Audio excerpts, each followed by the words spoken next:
దేవుని రాకడ మానవుని సిద్ధపాటు అనే అంశాన్ని మనము ధ్యానం చేసుకుంటున్నాం.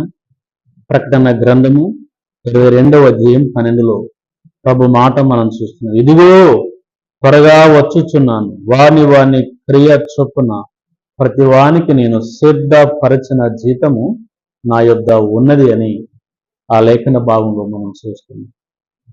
కనుక ప్రార్థన, జీవం కలిగిన తండ్రి స్తోత్రాలు, చదవబడిన వాక్యమును దీవించండి, ఆస్వాదించండి. అందులో ఉన్న పొడవు, వెడల్పు, లోతు, ఎత్తు, మర్మము తేటగా బయలుపరచండి. వినేవారి హృదయాల్లో ఆత్మ కార్యమును ఏ విషయంలో సిద్ధపడి ఉండాలో సిద్ధపాటును అనుగ్రహించమని పొంది నమ్మకమైన యేసు ప్రభు నామములో వేడుకొనుచుంటున్నాము తండ్రి. ఆమేన్. మంచిది. మరి ఇక్కడ మనం చూసినట్లయితే దేవుని యొక్క రాకడ, మానవుని యొక్క సిద్ధపాటు అనే విషయాలు మనం చూస్తున్నాం. మరి సిద్ధపాటు, ఆయనను ఎదుర్కోవటానికి మనం సిద్ధంగా ఉండాలి ఆయన రాకడలో అని 25వ మత్తయి సువార్త 25వ అధ్యాయము 1 నుంచి 10 వచనాల వరకు అక్కడ మనం చూస్తున్నాం. పెళ్లి కుమారుని యొక్క సాదృశ్యాన్ని అక్కడ మనం చూస్తున్నాం. కాబట్టి బుద్ధి లేని కన్యకలు, బుద్ధి కలిగిన కన్యకలు 10 మంది ఆ పెళ్లి కుమారుని ఎదుర్కోవటానికి వెళ్ళారు. పెళ్లి కుమారుని యొక్క రాకట కొంత ఆలస్యమైనట్లు వారందరూ కొనికి నిద్రించినట్లుగా మనం చూస్తున్నాం. మధ్యరాత్రి వేళ ఇదిగో పెళ్లి కుమారుడు రానే వస్తున్నాడని కేక విన్నప్పుడు అదిగో బుద్ధి కలిగిన వారు సిద్ధంగా ఉన్నారు కాబట్టి వారిని ఎదుర్కొన్నారు. బుద్ధి లేని వారి సిద్ధులలో నూనె లేదు కాబట్టి ఎదుర్కోలేకపోయారు. బుద్ధి కలిగిన వారిని కొంత మాకు కూడా నూనె పోయానంటే మాకును మీకును చాలదేమో, కొట్టు దగ్గరికి వెళ్ళి అమ్మేవారి దగ్గరికి వెళ్ళి కొనుక్కొని రండి అన్నప్పుడు వారు వెళ్ళి వచ్చుచుండగా బుద్ధి కలిగిన వారు లోపలికి వెళ్ళారు. సిద్ధపడ్డవారు వీరు బయట నిలవలసిన పరిస్థితి ఏర్పడింది. కనుక ఆయన రాకడ మరి మనం సిద్ధపాటు కలిగి ఉండాలి. ఆయన ఎప్పుడు వస్తాడో అప్పుడు మనం ఆయనను ఎదుర్కోవటానికి సిద్ధంగా ఉండాలనే సంగతులు అక్కడ మనం చూస్తున్నాం. రెండవదిగా మనం చూసినట్లయితే ఏ విషయంలో మనం సిద్ధపాటు కలిగి ఉండాలి అనే సంగతులు మనం చూసినట్లయితే క్షమించుటకు సిద్ధంగా ఉండాలి అనే సంగతులు మనం చూస్తున్నాం. ఎఫెసీయులకు రాసిన పత్రిక అపోస్తలుడైన పౌలు గారు 4వ అధ్యాయం 12లో మనం చూస్తున్నాం. ప్రభువు మిమ్మును క్షమించిన ప్రకారంగా మీరును ఒకరిని ఒకరు క్షమించుకొనుటకు సిద్ధంగా ఉండుడని 86వ కీర్తన 5లో కూడా ఆ మాట మనం చూస్తున్నాం. ప్రియా ప్రభు కూడా క్షమించిన ప్రభుగా మనం చూస్తున్నాం. లూకా 23వ అధ్యాయం 34లో మనం చూస్తున్నాం. ఆయనను కొరడాలతో కొట్టుకుంటున్నారు, గడ్డం పెరికి వేసుకుంటున్నారు, ఉమ్మి వేసుకుంటున్నారు. తండ్రి వీరేమి చేయుచున్నారో వీరెరగరు కనుక వీరిని క్షమించుమని ప్రియా ప్రభు పలికిన క్షమా గుణాన్ని అక్కడ మనం చూస్తున్నాం. కనుక ప్రభు రాకడలో మనం క్షమించుటకు సిద్ధ మనసు కలిగి మనం ఉండాలని ఆ లేఖన భాగంలో మనం చూస్తాం. అలాగనే మరి ఏ విషయంలో మనం సిద్ధపాటు కలిగి ఉండాలంటే ప్రార్థన చేయటం కూడా సిద్ధంగా ఉండాలి. ఎనీ టైం మనం ప్రార్థన చేయటానికి సమయం దొరికినప్పుడల్లా మనం ప్రార్థన చేయటకు సిద్ధంగా ఉండాలని లేఖన భాగంలో మనం చూస్తున్నాం. మత్తయి సువార్త 26వ అధ్యాయం 41లో ఆ మాట మనం చూస్తున్నాం. కీర్తన 5:3లో మనం చూస్తున్నాం. కీర్తన 22:2లో మనం చూస్తున్నాం. కీర్తన 6:6లో మనం చూస్తున్నాం. ఉదయం ప్రార్థన, మధ్యాహ్నం ప్రార్థన, సాయంత్రం ప్రార్థన. ఎనీ టైం సమయం దొరికినప్పుడల్లా మనం ప్రార్థనలో గడపడానికి సిద్ధంగా ఉండాలి. ప్రార్థన చేయకపోతే శోధనలో పడిపోతున్నాం. లూకా 22:46లో ప్రియ ప్రభు వాక్కును అక్కడ మనం చూస్తున్నాం.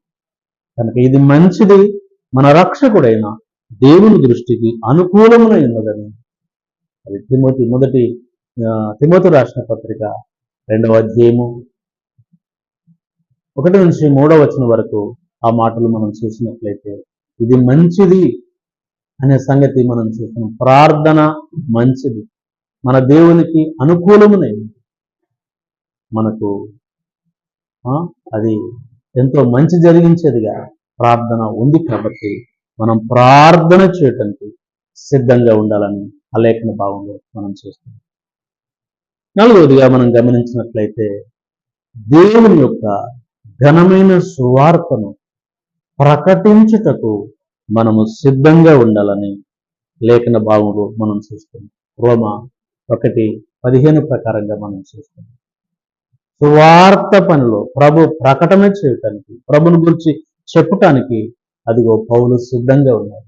మనం కూడా దేవుని వాక్యమును, ఆయన శుభవార్తను చెప్పడానికి మనం సిద్ధంగా ఉండాలి. సర్వలోకానికి వెళ్ళండి, సర్వ సృష్టి వార్తను ప్రకటించండి, నమ్మి బాప్తిస్వం పొందిన వానికి రక్షణ భాగ్యమని మార్కు 16:16లో ఆ మాట మనం చూస్తున్నాం. కాబట్టి దేవుని ఘనమైన సువార్తను సమయం దొరికినప్పుడల్లా ప్రకటించుటకు మనం సిద్ధంగా ఉండాలి అనే సంగతి మనం చూస్తాం. ఐదవదిగా మనం గమనించినట్లయితే ప్రభును ఆత్మ సత్యములతో ఆరాధించుటకు, పూజించుటకు, ఆయనను కొనియాడటానికి సిద్ధంగా మనం ఉండాలని లేఖన భావంలో మనం చూస్తున్నాం. లూకాసు సువార్త 17వ అధ్యాయము 12వ వచనంలో ఆ మాట మనం చూస్తాం. 10 మంది కుష్ఠరోగులు ప్రభును అదిగో గోజాడినారు, అయామమును కరుణించమని వారికున్న అవస్థను బట్టి, వారికున్న రోగమును బట్టి, వ్యాధిని బట్టి ప్రభును అదిగో మరి ప్రాధేయపడ్డారు, మమ్మల్ని స్వస్థపరచండి. ప్రభు చెప్పాడు, మీరు వెళ్ళి మీ యాజకులు కనపరుచుకున్నారు. వారు వెళ్తుండగా బాగైపోయింది. కానీ అందులో ఒకడు కృతజ్ఞత కలిగి ప్రభు సన్నిధికి వచ్చి బిగ్గరగా శబ్దముతో ఆ ప్రభును స్తుతించినట్లుగా మనం చూస్తాం. అరే, నిన్ను బాగుపరిచింది 10 మందిని కదా, ఆ 90 ఎక్కడ అని ప్రభు బాధపడుతున్న విషయాన్ని అక్కడ మనం చూస్తాం. కనుక ఆరాధన చేయటానికి కూడా ప్రభుకు మనం సిద్ధంగా ఉండాలి. 10 మంది బాగైనారు, కానీ 90 ప్రభు సన్నిధిలో కనబడతలేరు. ఒక్కడు మట్టుకు కృతజ్ఞత కలిగి ప్రభును ఆరాధన చేయటానికి సిద్ధంగా ఉన్నారు.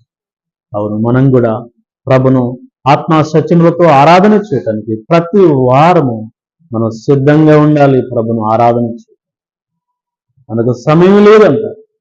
కొన్నిసార్లు అనానుకూలత పరిస్థితి ఎప్పుడైనా ఎదురు కావచ్చు, కానీ ఖచ్చితంగా ప్రతి వారం మనం ప్రభు సన్నిధిలో గడిపే వారంగా ఉండాలి.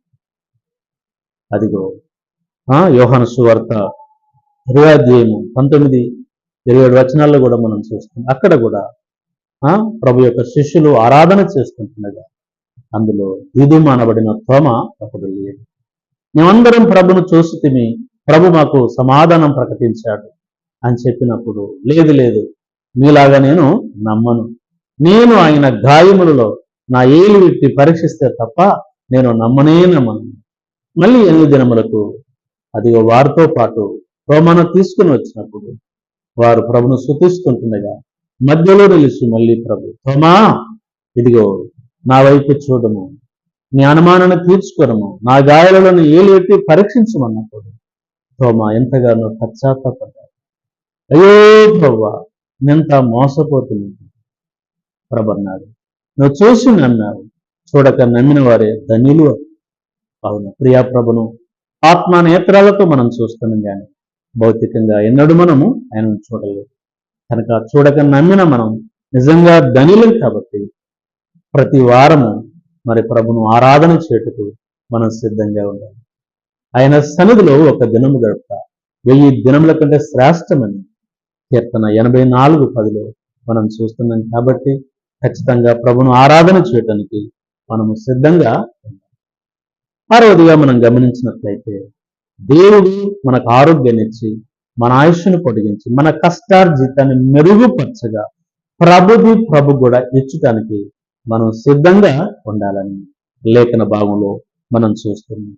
2వ కొరింథీయులు 8వ అధ్యాయము మరి చూస్తుంటున్నాం. అలాగనే ఆదికాండం 22వ అధ్యాయం 12లో మనం చూస్తుంటున్నాం. ఇందువలన నాకు అర్థమవుతున్నది, నువ్వు దేవునికి భయపడుచున్న వాడవని అని అబ్రాహాము గురించి దేవుడు సాక్ష్యం పలుకుతున్నాడు. ఆదికాండం 22:12. తనకు ఒకగానొక కుమారుడైన ఇస్సాకును అర్పణ చేయటం కొరకు వెనుకాడక ముందుకొచ్చి ఇచ్చే విధానాన్ని అక్కడ మనం చూస్తాం.